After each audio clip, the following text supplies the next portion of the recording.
I made garri after so many years, and I'm here to tell you that it is totally worth the process. I'm not going to be buying garri for a very, very long time. Hello, everyone. My name is Rafiat, and you're welcome to my YouTube channel. Thank you for clicking to watch this video. If you're new to my channel, you're welcome, and if you're an old subscriber, you're also welcome. Don't forget to hit the subscribe button because I have a lot in store for you. I have a lot on my channel for you, and I'm going to be showing you how to make both yellow garri and white garri using cassava. So let's just get right into it. So this I bought a lot of cassava from the market. If you have anywhere around that you can harvest cassava, please rush and harvest. Or if you have any local markets around you that you can buy cassava from, please do that. So I just got this inspiration to make garri from scratch, and it was totally worth it.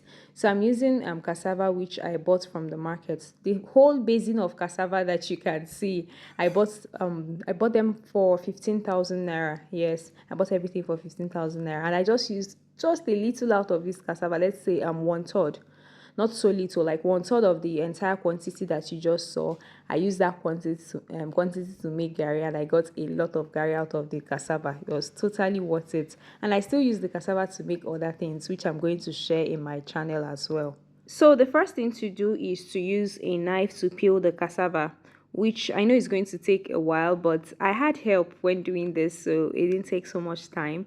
But this is one of those chores or kitchen tasks I will say, please gather everybody around the house so that everybody can join and peel the cassava.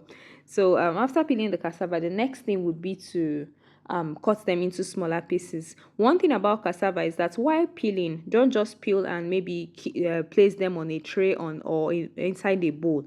As you're peeling, transfer them into water directly. As you can see, I'm picking the peeled cassava from water and cutting into smaller pieces. This is because cassava dries up very fast, and you don't want them to dry up yet. You want them to still be or moist. So after that, you're going to rinse this thoroughly. Rinse repeatedly. I rinsed mine, I think, up to 3 times thereabout. Rinse, take them out of the water, and rinse again. One thing about making garri from scratch is that you can control everything by yourself. You can decide how sour you want your garri. If you don't like sour garri, you can control everything that you want. So like I said, transfer back into the water, rinse again. Just do this repeatedly. And it's also important to note that you're going to be grinding this. You're going to be, I don't want to say blending because I did not use blender.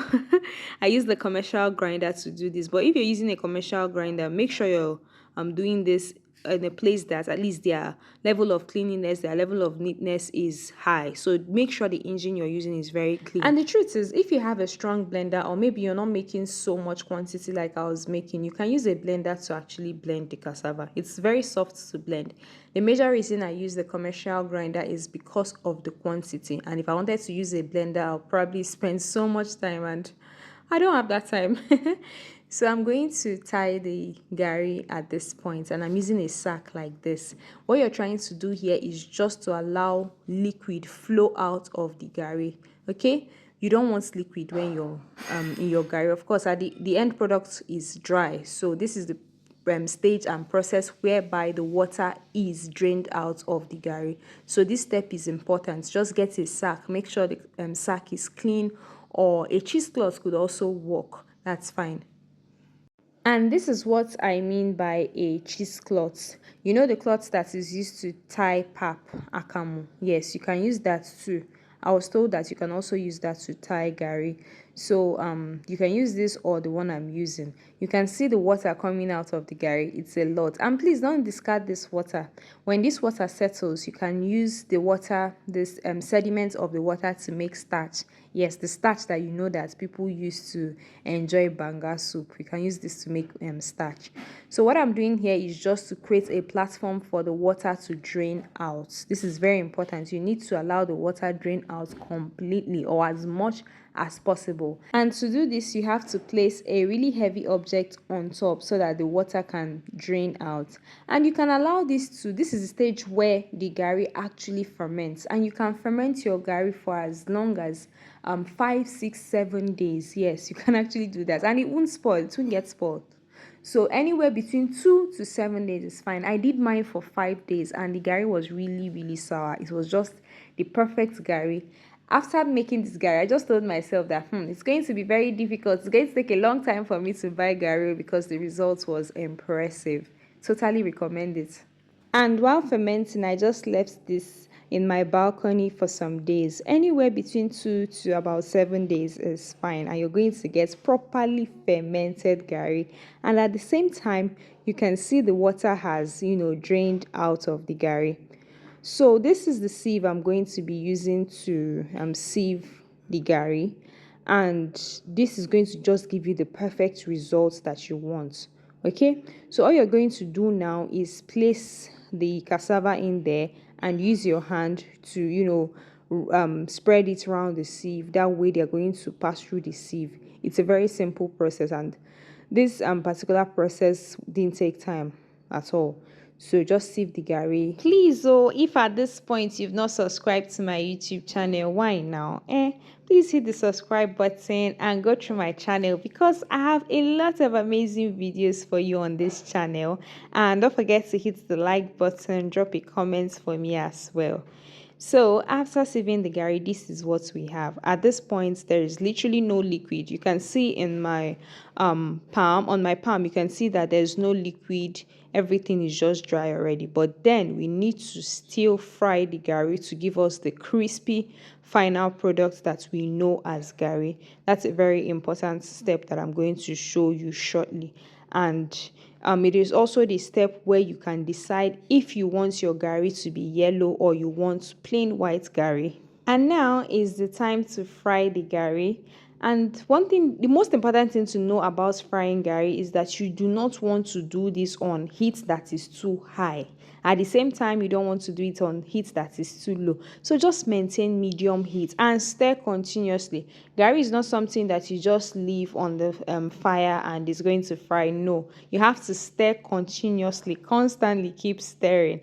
And if you're making yellow garri while frying, add a little bit of palm oil, or add as much as when you get the desired shade of yellow that you want. You can stop adding. Like I was adding bit by bit until I got the desired shade of yellow that I wanted. But if you're making the white garri, no need for palm oil. That's where the difference is. So just a little bit of palm oil and no palm oil.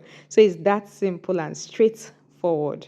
And just like that, our well-fried, sour, crispy, fresh garri is ready. And one last thing I like to do is to pass this through a sieve. And then once you've done that, you can use your hand or maybe a masher or a blender to loosely crush the big chunks like this. The funny thing is some people actually like the big chunks like this. So it depends on how you like it. So this is how our white garri looks. It smells so good, so fresh, no hair strands, perfectly sour. It is very, very good to make your own garri at home. One thing I would advise is that you can, set out time, maybe one weekend like this, you make your own garri at home. It might seem like a tedious activity, but trust me, it is worth it. With all this garri, I'm not buying garri anytime soon. And the funny thing is that the cassava I used, the whole quantity I used cost about 15,000, and I just used some out of it. I didn't use all to make this quantity of garri. So tell me, is it not worth it? So one thing again is that it's important to store your garri properly. Just get an airtight container and store. It can last for several weeks. And like I said, you can make any kind of garri. If it's the yellow one you prefer, that's fine. If it's the white one you prefer, that is fine. And I decided to reward myself after going through this stress of making this garri. I decided to relax, and I decided to make garri, fresh one. So fresh garri, imagine freshly fried garri with groundnuts, coconut, and everything. I deserve it.